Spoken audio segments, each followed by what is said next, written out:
සිරු දෙනම සාදරෙන් පිළිගන්නවා ඔන්න අදත් IQ Expert YouTube channel එකට. ඉතින් ඔන්න අදත් වෙනදා වගේම අපූර්ව ගණිත ගැටලුවක් අරන් ඇවිත් තියෙනවා. ඉතින් අපි අද බලමු මේ වගේ ගණිත ගැටලුවක් කොහොමද කෙටිකමත් එක්ක අඩු වෙලාගෙන් විසඳන්නේ කියලා. ඉතින් වීඩියෝ එකට යන්න කලින් ඔකට තාමත් අපේ YouTube channel එක අලුත් කෙනෙක් නම් channel එක දැම්ම subscribe කරලා bell icon එක click කරලා තියාගන්න. එහෙනම් අපි අද වැඩේ පටන් ගමු.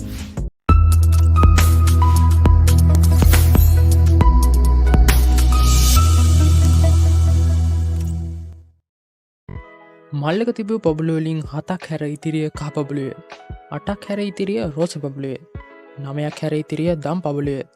මල්ලේ ඇති මුළු පබුලු ගණන සොයන්න. ඉතින් මෙන්න මේ වගේ ගණිත ගැටලුවක් විසඳන්නට සරල ක්‍රමයක් තියෙනවා. ඉතින් අපි දැන් බලමු ඒ සරල ක්‍රමය මොකක්ද කියලා. ඉතින් මේ ගානේ තියෙනව නේද මේ 7ක් හැර, 8ක් හැර, 9ක් හැර කියලා හැරත් එක්ක තියෙනව නේද සංඛ්‍යා ටික. ඒ සංඛ්‍යා ටික අපි මුලින්ම මෙන්න මේ විදියට දාගන්න. ඊට පස්සේ මේ සංඛ්‍යා ටිකම එකතු කරනවා. ඊට පස්සේ කරන්නේ මේකෙන් ලැබෙන අගය බෙදනවා. මේ ගානේ මේ හැර කියන වචනය කී පාරක් කියවිලා තියෙනවද? 3 පාරක් කියවිලා තියෙනවා. ඒ කියන්නේ මේ හැර කියන වචනය වල එකතුවට වඩා එකක් අඩු සංඛ්‍යාවෙන් මේ උඩ එකතුව බෙදනවා. දැන් අපි සුළු කරමු. 7යි 8යි එකතු කරපුවාම 15යි. 15ට 9ක් එකතු කරපුවාම 24යි. ඉතින් මේ 24 බෙදනවා 3න් එකක් අඩු කරපුවාම 2යි. 24 දෙකෙන් බෙද්දාම 12යි. ඉතින් ඔන්න අපිට දැන් ආවා මේ මල්ලේ තියෙන මුළු පබළු ගාන. කීයද? මේ මල්ලේ මුළු පබළු 12ක් තියෙනවා. දැන් අපි තව ගානක් බලමු. සඳුන්ගේ පොත් රාක්කයේ තිබූ පොත්වලින් 9ක් හැර ඉතිරිය නව කතා පොත්තය, 8ක් හැර ඉතිරිය කෙටි කතා පොත්තය, 7ක් හැර ඉතිරිය කවි පොත්තය, 6ක් හැර ඉතිරිය ළමා පොත්තය. සඳුනිගේ පොත් රාක්කයේ ඇති මුළු පොත් ගණන සොයන්න. මේකත් ඉතින් කලින් එක වගේම තමයි. මුලින්ම අපි කරන්නේ මේකේ මේ 9ක් හැර, 7ක් හැර, 8ක් හැර කිය හැරත් එක්ක තියෙන සංඛ්‍යා ටික මෙන්න මේ විදියට මුලින්ම ලියා ගන්නවා. ඊට පස්සේ සංඛ්‍යා ටිකම එකතු කරනවා. ඊට පස්සේ එකතුව බෙදනවා. මේ ගානේ මේ හැර කියන එක කී පාරක් කියවෙලා තියෙනවද? 4 පාරක් කියවෙලා තියෙනවා. ඒ කියන්නේ 4ට එකක් අඩු සංඛ්‍යාවෙන් මේ උඩ එන අගය බෙදනවා. දැන් අපි සුළු කරමු. ඉතින් මේ උඩ අගයන් ටික අපිට එකතු කරපුවාම එනවා 30ක්. ඒ 30 බෙදනවා 4න් එකක් අඩු කරපුවාම 3යි. 30 3ෙන් බෙද්දාම 10යි. ඉතින් සඳුන්ගේ පොත් රාක්කයේ ඇති මුළු පොත් ගණන 10යි කියලා ඔන්න අපිට අවසානයේ උත්තරේ එනවා. ඔන්න ටිකක් වෙනස් ගානක්. පන්තියේ සිට ළමුන්ගෙන් 20ක් හැර ඉතිරිය සිංහල ළමුන්ය, 17ක් හැර ඉතිරිය දෙමළ ළමුන්ය, 13ක් හැර ඉතිරිය මුස්ලිම් ළමුන්ය. පළවෙනි එකෙන් අහනවා පන්තියේ සිටි මුළු ළමුන් ගණන සොයන්න.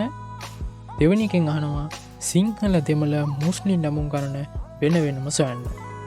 මේ ගානේ අපිට පළවෙනි එකේ තියෙන ගණන නම් 아무තු දෙයක් නෙවෙයි. අපි කලින් ගණන් වලදී මේ විදිහ එකක් හැදුවන්නේ. හැබැයි දෙවැනි එක මේකෙදී අලුත්. ඉතින් අපි බලමු මේ පළවෙනි ගාන උදව් කරගෙන කොහොමද දෙවැනි එක හදන්නේ කියලා. මුලින්ම පළවෙනි එක කලින් වගේම කරන්න තියෙන්නේ මේ 20ක් හැර 17ක් හැර කියන හැරත් එක්ක තියෙන සංඛ්‍යා ටික මෙන්න මේ විදියට ලියා ගන්නවා. ඊට පස්සේ ඒ සංඛ්‍යා ටිකම එකතු කරනවා. ඊට පස්සේ එතනින් එන අගය බෙදනවා. මෙතන හැර කියන වචනේ කී පාරක් කියවිලා තියෙනවද? 3 පාරක් කියවිලා තියෙනවා. ඒ කියන්නේ 3ට එකක් අඩු සංඛ්‍යාවෙන් මේ උඩ එන අගය බෙදනවා. ඉතින් මේ උඩ තියෙන සෙට් එක එකතු කරපුවාම අපිට එනවා 50ක්. ඉතින් ඒ 50 බෙදනවා 3න් එකක් අඩු කරපුවාම 2යි. 50 දෙකෙන් බෙද්දාම 25යි. ඒ කියන්නේ මේ පන්තියේ ඉන්න මුළු ළමුන් ගන්න අපිට ඔන්න 25යි කියලා ආවා. ඔන්න එහෙනම් අපි පළවෙනි ගාන නම් හැදුවා. දැන් අපි මේක උදව් කරගෙන දෙවෙනි ගානට යමු. දෙවෙනි එකේ අපිට මොකක්ද කියන්නේ? සිංහල දෙමළ මුස්ලිම් ළමුන් ගණන වෙන වෙනම හොයන්න කියලානේ. අපි ඒක මෙන්න මේ විදිහට හොයමු. මුලින්ම අපි සිංහල ළමයි ගණන හොයන්න යමු. දැන් අපි දන්නවා මේ පන්තියේ ඉන්න මුළු ළමයි ගණන 25යි. අපි ඒ 25 මුලින්ම ලියා ගන්න. ඊට පස්සේ ඒකෙන් අඩු කරනවා. ඊට මේ ගානේ මුලින්ම කියලා තියෙනවා පන්තියේ සිටි ළමුන්ගෙන් 20ක් හැර ඉතිරිය සිංහල ළමුන් කියලා. ඒ කියන්නේ පන්තියේ ඉන්න ළමයින්ගෙන් 20ක් අයින් කරපුවාම ඉතිරි ළමයි ඔක්කොම සිංහලලු. දැන් අපි මුළු ළමයි ගන්න දන්නවා 25යි. ඉතින් ඒ 25න් අඩු කරනවා මේ 20. 25න් 20ක් අඩු කරපුවාම 5යි. ඒ කියන්නේ මේ පන්තියේ සිංහල ළමුන් 5 දෙනෙක් ඉන්නවා. දැන් අපි ඒ විදිහටම දෙමළ ළමයි ගානත් හොයන්න යමු. පන්තියේ ඉන්න මුල් ළමුන් ගාන ඉස්සරම අපි ඒක 25යි කියලා මෙන්න මේ විදිහට ලියා ගන්නවා. ඊට පස්සේ ඒකෙන් අඩු කරනවා අපිට ගාණි කියනවා 17ක් හැර ඉතිරිය දෙමළ කියලා. ඒ කියන්නේ මේ පන්තියේ ඉන්න ළමයින්ගෙන් 17ක් අයින් කරපුවාම ඉතිරි ඔක්කොම දෙමළ කියලානේ ඔය කියන්නේ. ඒ හින්දා අපි මේ 25න් අඩු කරනවා මේ 17. 25න් 17ක් අඩු කරපුවාම 8යි. ඒ කියන්නේ මේ පන්තියේ දෙමළ ළමයි 8 දෙනෙක් ඉන්නවා. දැන් ඒ විදිහට අපි මුස්ලිම් ළමයි ගානත් හොයන්න යමු. මුලින්ම අපි මුළු ළමයි ගාන දානවා 25යි. ඒකෙන් අඩු කරනවා මේ ගාණි කියනවා 13ක් හැර ඉතිරිය මුස්ලිම් කියලා. ඒ කියන්නේ ළමයි ඔක්කොගෙම 13ක් අයින් කරපුවාම ඉතිරි ඔක්කොම මුස්ලිම් වෙනවා කියන එකයි ඔය කියන්නේ. ඒ හින්දා 25න් අඩු කරනවා 13. ඒ පහෙන් 13ක් අඩු කරපුවාම 12යි. ඒ කියන්නේ මේ පන්තියේ මුස්ලිම් ළමයි 12 දෙනෙක් ඉන්නවා. ඉතින් ඔයාට මේ ගත්ත උත්තර 3 හරියටම හරිද කියලා බලන්න ක්‍රමයක් තියෙනවා. ඒ ක්‍රමේ තමයි මේ උත්තර 3 එකතුව අපේ පන්තියේ මුළු ළමයි ගාන වෙන 25ට සමාන වෙන්න ඕනේ. බලන්න මේ උත්තර 3 යගේ 25ට සමාන වෙනවද කියලා. 5ට 8ක් එකතු කරපුවාම 13යි. 13ට 12ක් එකතු කරපුවාම 25යි. ඔන්න ඒ 25 ආවා. ඒ කියන්නේ අපේ ගත්ත උත්තර 3 හරියටම හරි. එහෙනම් අපි තවත් මේ වගේ ගානකට යමු. සුනිල්ගේ වත්තේ තිබූ ගස් වලින් 19ක් හැර ඉතිරිය දූරියන් ගස්ය. 13ක් හැර ඉතිරිය කෙසෙල් ගස්ය. 14ක් හැර ඉතිරිය අඹ ගස්ය.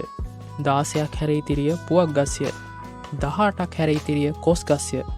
පළවෙනි එකෙන් අපෙන් අහනවා සුනිල්ගේ වත්තේ තිබුණු මුළු ගස් ගණන සොයන්න. දෙවෙනි එකෙන් අහනවා වත්තේ තිබුණු ගස් ගණන වෙන වෙනම සොයන්න. ඔන්න දැන් අපි මේ ගණන හදන්න දන්නවා. මුලින්ම පළවෙනි එක. පළවෙනියට අපි කරන්නේ මේ අපිට දීලා තියෙන අගයන් ටික මේ විදිහට ලියා ගන්නවා.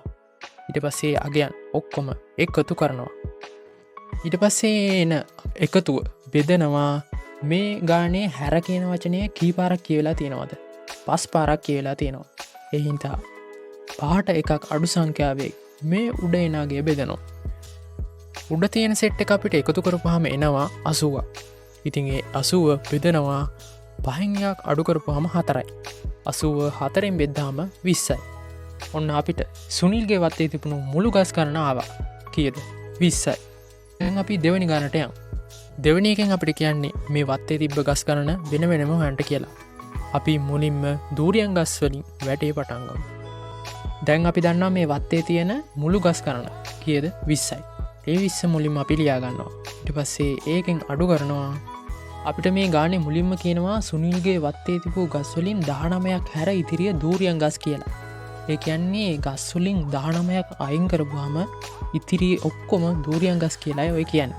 ඒ නිසා මේ 20න් අඩු කරනවා මේ 19. 20න් 19ක් අඩු කරපුවාම 1යි. ඒ කියන්නේ මේ වත්තේ දූරියන් ගස් 1යි තියෙන්නේ. ඊළඟට කෙසෙල් ගස් ගන්න හොයමු. අපි දැන් මුළු ගස් ගන්න දාන්නවා 20යි. ඒකෙන් අඩු කරනවා ගානි දෙවනියට කියනවා 13ක් හැර ඉතිරිය කෙසෙල් ගස් කියලා. ඒ නිසා අපි මුලින්ම කරන්නේ මේ 20න් අඩු කරනවා මේ 13. 20න් 13ක් අඩු කරපුවාම 7යි. ඒ කියන්නේ මේ වත්තේ කෙසෙල් ගස් 7ක් තියෙනවා. ඊළඟට අඹ ගස්. දැන් අපි අඹ ගස් ගන්නත් හොයමු. මුළු ගස් ගණන අපි දන්නවා 20යි. ඒකෙන් අඩු කරනවා අපිට මේ ගානේ තුන්වෙනියට කියනවා 14ක් හැර ඉතිරිය අඹ ගස් කියලා. ඒ නිසා 20න් අඩු කරනවා 14ක්. 20න් 14ක් අඩු කරපුවාම 6යි. ඒ කියන්නේ මේ වත්තේ අඹ ගස් 6ක් තියෙනවා. ඊළඟට පුවක් ගස්. මුළු ගස් ගණන 20යි. ඒකෙන් අඩු කරනවා මේක කියනවා 16ක් හැර ඉතිරිය පුවක් ගස් කියලා. ඒ නිසා 20න් අඩු කරනවා 16. 20න් 16ක් අඩු කරපුවාම 4යි. ඒ කියන්නේ මේ වත්තේ පුවක් ගස් 4ක් තියෙනවා. දැන් අවසානට කොස් ගසොත් හොයමු. දැන් අපි මුළු ගස් ගන්න දානවා 20යි. ඒකෙන් අඩු කරනවා මේක අවසානට කියලා තියෙනවා 18ක් හැර ඉතිරිය කොස් ගස් කියලා. ඒ නිසා 20න් අඩු කරනවා 18. මේ 20න් 18 අඩු කරපුවාම 2යි. ඒ කියන්නේ මේ වත්තේ කොස් ගස් 2ක් තියෙනවා. දැන් මේ ගත්ත උත්තර ඔක්කොම හරිද කියලා බලන්න ක්‍රමයක් තියෙනවනේ. මම කලින් කියලා දුන්නේ මේ සෙට් එකම එකතු කරනවා. එකතු කරපුවාම 20 එනවා නම් හරි. ඔකට එකතු කරලා බලන්න 20 අනිවාර්යෙන්ම එනවා. ඒ කියන්නේ මේ උත්තරෙත් හරි. නොහොමයි මෙන්න මේ වගේ ගණිත කරලු මේ කෙටි ක්‍රමය උදව් කරගෙන හදන්න. ඔන්න දැන් ඔයාට බයවෙන්න දෙයන්න මේවැය ගානක් ඔයාට විභාගෙත හම්පුුණොත් ඒ ගානට හම්පෙන්න්න ලකුණ දැන් ඔයාට ශුවර්. එනම් මොකද හිතන්නේ අද මේ පාඩම ගැන අද මේ කරු පාඩම ඔයාට හොඳයිද. වීඩියෝට ලයික් එකක් උද්දාගෙන ඔයාගේ අදහස කමෙන්ට් කරන්න යන්න. ඒවගේම මේ වීඩියෝ එක තවත් යාළුවන්ට බලන්ට ෂෙයා කරන්න. එනම් මේ වගේ තවත් ගණිත ගැටලුවකින් ඉක්මනින් හමුවීමේ බලාපොරොත්තුවෙන් අදට ඔබෙන් සමුගන්නවා. ඔකට සියලු දෙනාටම සුබම සුබ දවසක්.